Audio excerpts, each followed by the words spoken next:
Big boss season 9 ఇప్పుడిప్పుడే రసవత్రంగా మారుతుందని చెప్పడంలో ఎలాంటి సందేహం లేదు. ఇక ఇందులో భాగంగా బిగ్ బాస్ రెండో వారానికి సంబంధించిన నామినేషన్ ప్రక్రియకి తెరతీశాడు. ఇక గార్డెన్ ఏరియాలో ఇంటి సభ్యులందరినీ నించోబెట్టి ఈ వారం మీరు ఇద్దరిని నామినేషన్ చేయాల్సి ఉంటుంది. మీరు ఆ ఇంటి సభ్యుల పేర్లు చెప్పి అక్కడున్న పెయింట్ని వాళ్ళ మొఖాలకి పుయ్యాల్సి ఉంటుందంటూ బిగ్ బాస్ నామినేషన్ ప్రక్రియకి తెరతీశాడు. ఇక ఇందులో భాగంగానే తనుజ హరీష్ ని నామినేషన్ చేస్తే చెప్పిన రీజన్, మీరు ఆ రోజు నన్ను నువ్వు అనడం నాకు అస్సలు నచ్చలేదు, అంతేకాదు మీరు నా బాడీని షేమింగ్ చేశారు అంటూ తనుజ ఒక రేంజ్ లో ఫైర్ అయ్యింది హరీష్ మీద. ఈలోగా హరీష్ మాట్లాడుతూ, మీరు హట్ అయి ఉంటే సారీ అంటే మీ తొక్కలో సారీ ఎవరికి కావాలండి, అంతేకాదు మీరు బర్నీ సార్ని నన్ను ఇమాన్యుయల్ ముగ్గురిని కూడా ఆడోళ్ళన్న పాయింట్ నాకు అస్సలు నచ్చలేదంటూ ఆ రీజన్ చెప్పి తనుజ హరీష్ ని నామినేషన్ చేసింది.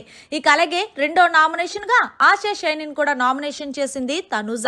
ఇక ఇందులో భాగంగానే మర్యాద మనిషి అయితే భరణిని నామినేషన్ చేసి చెప్పిన రీజన్ ఏంటంటే, ఆ రోజు గుడ్డు విషయంలో అంత గొడవ జరుగుతున్నప్పటికీ, అది మీకు తెలిసినప్పటికీ కూడా మీరు చాయ్ కోసం ఆ టాపిక్ ని డైవర్ట్ చేయడం నాకు అస్సలు నచ్చలేదంటూ మర్యాద మనిషి నేరుగా వెళ్లి భరణిని నామినేషన్ చేసినట్టు ప్రోమోలో చూపించారు. మొత్తానికి రెండో వారం నామినేషన్స్ అయితే హీటెడ్ ఆర్గ్యుమెంట్స్ తో జరిగాయి.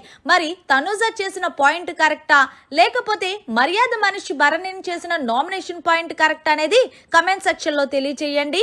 మరిన్ని లేటెస్ట్ లైవ్ అప్డేట్స్ కోసం చూస్తూనే ఉండండి మీడియా కార్నర్ ఛానల్.